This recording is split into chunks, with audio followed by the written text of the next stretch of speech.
up with, as I emphasized before. It wasn't more than just a stone information laundering, that they did it really, really badly because they came with a satellite picture, and that was all availability. What was available was a satellite picture. They couldn't even cut the writing under it.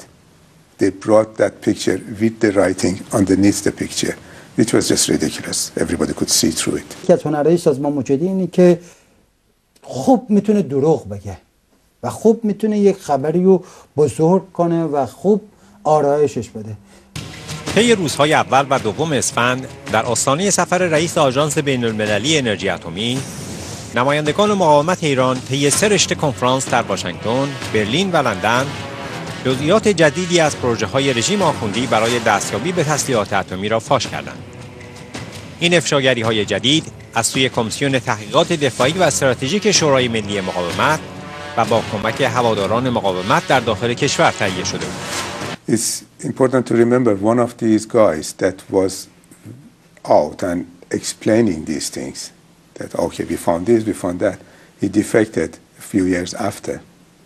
He has compiled a file and he has introduced it to many places, how they refined the newspaper from inside Iran to come up with news conference. I don't think that they started working on it. I know from the other side, I know well before Mujahideen or Rajui announcing this information was circling in Washington, and they needed somebody to do the laundering, to do the information laundering, to announce this for them. Specifically, I have a friend that is a well-informed monarchist, and he told me himself that they were approached to do this, and they did not do that because that was the kiss of death for them. Rajui took it. حتی تو اپوزیسیون ایران هم گروه رو شما پیدا نمی‌کنید که از این امر حمایت بکنه که آقا شما مثلا بیای، چون که فعالیت‌های هسته‌ای و ایران اختصاص به حکومت فعلی ایران نداره، زمان شاه هم بوده، آینده هم خواهد بود. بنابراین مثل نفت که سرمایه ملی هست، بحث توانمندی هسته یه سرمایه ملیه که برای مردمه. تو در واقع وقتی این رو افشا میکنی یا در واقع اخبار اطلاعات رو از این سرویس اطلاعاتی دیگه میگیری و میدی، تو در واقع حتی با این حکومت هم ضربه نمیزنی، در واقع به منافع ملی کشور خودت ضربه میزنی.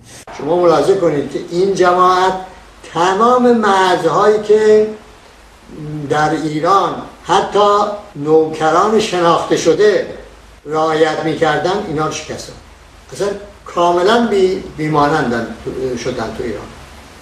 از ارتباط با قدرت خارجی، از دروغ سازی، از ضد اطلاعات ساختن و پخش کردن، عرض کنم به شما از این بی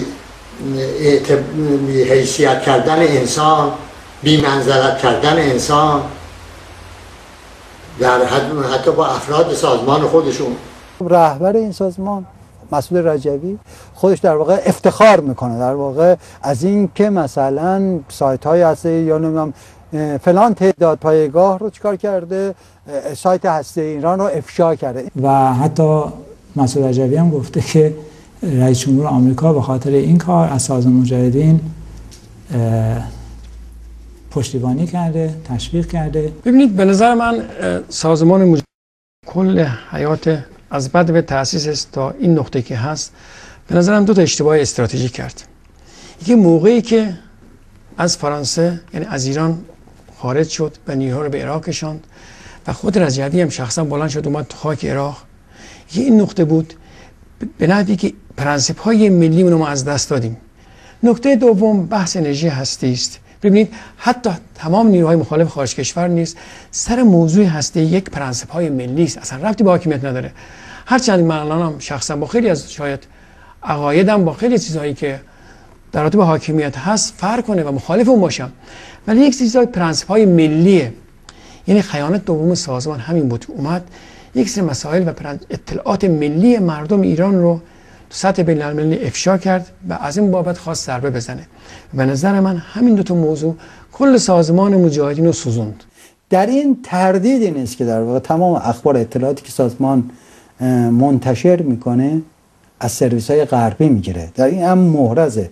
یعنی این چیزی نیست که الانم من بگم. شما اگه برید مصاحبه هایی من سال 2004 تو مصاحبه‌ای که تو پاریس داشتیم، کنفرانسی که تو پاریس داشتیم، به همین نکته من اشاره کردم. اصلا این چیزی نیست که فقط ما بگیم یا فرضاً کارشناسای ایرانی بگن. شما خودتون حتما این کتاب آقای اسکاترته رو مطالعه کردین، دیدین. خب ایشون خودش بازرس یکی از بازرسای سلاح‌های اتمی در عراق بوده. خب خود ایشون در واقع چیکار میکنه؟ میگه که توی کتابش به صراحت اشاره میکنه که در واقع منابع اطلاعاتی سازمان مجاهدین اسرائیل هست. Today I would say that if the MKO reports on political aspects of it, there might be some grains of truth, but when it comes to technical reporting, they don't get the full picture. They only get part of the picture. For instance, to give you an example, it was the MKO that released the information about Natanz, about the existence of Natanz.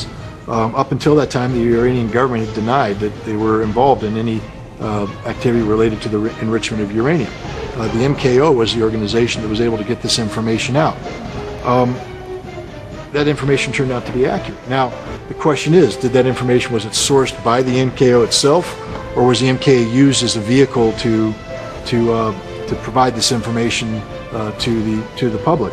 There's reason to believe that in the case of the Natanz information, that this information was actually a product of a third agency, an outside party, Israel, which developed this intelligence, and then Israel used the MKO as the vehicle to spread this information because of the MKO's past record of having intelligence information relevant to the Islamic Republic. I heard specifically regarding the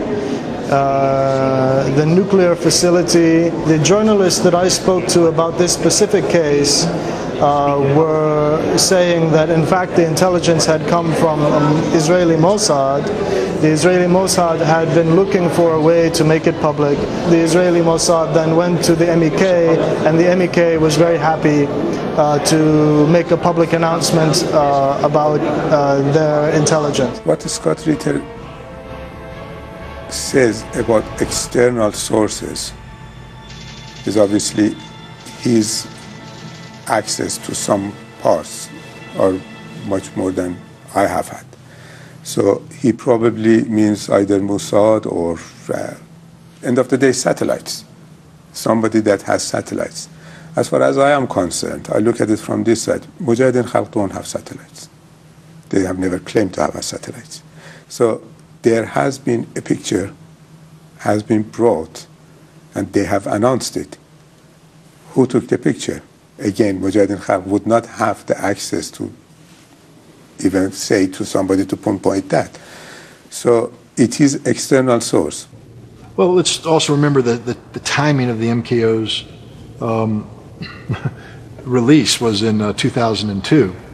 And the MKO was staring at the inevitability of Western intervention into Iraq, and the MKO understood that its long-term viability was threatened, and they needed to insinuate themselves back into favor with Western organizations. So they were the ideal candidate for this kind of work.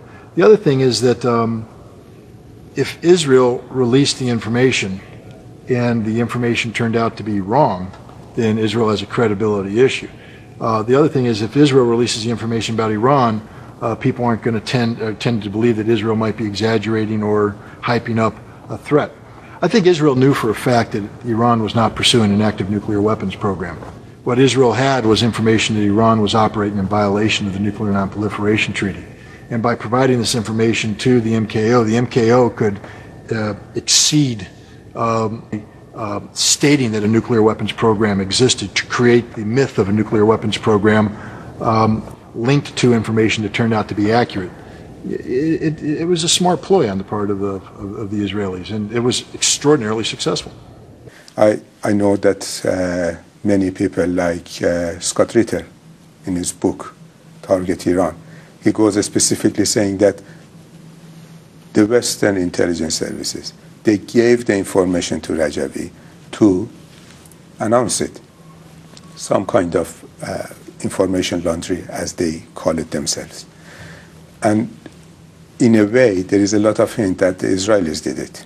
I don't know about that. Well, I mean, at the end of the day, the MKO is an Iranian organization, and I would imagine that they're held accountable to Iranian laws.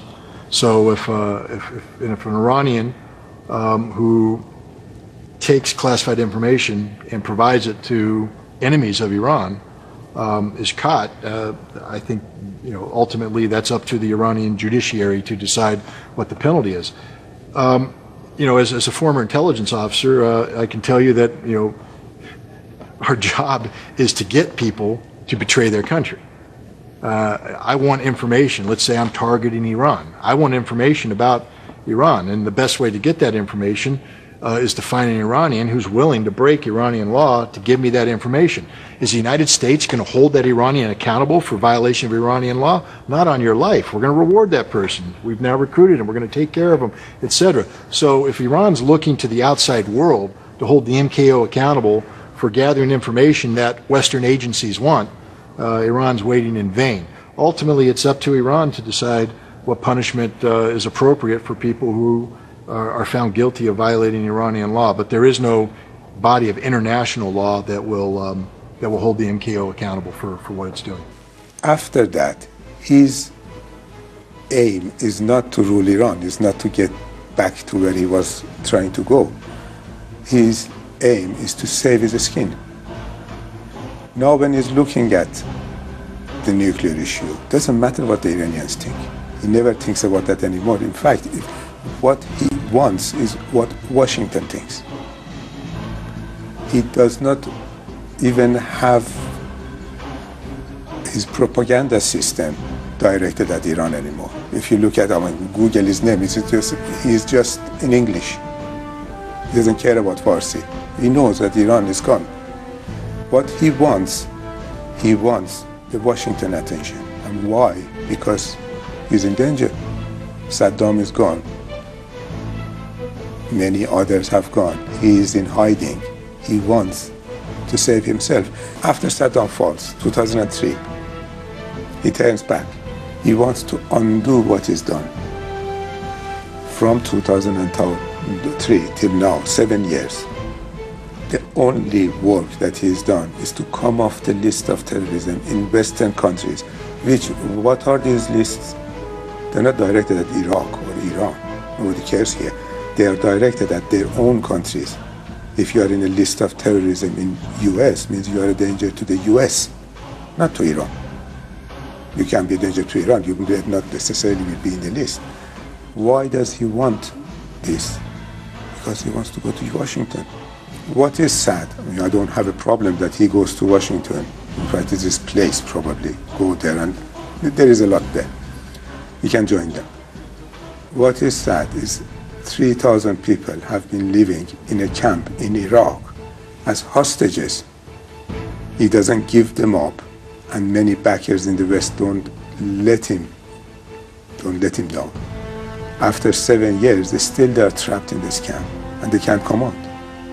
That is the sad part of it. Otherwise, Rajvi going to Washington, coming off the list, doing this done for the West.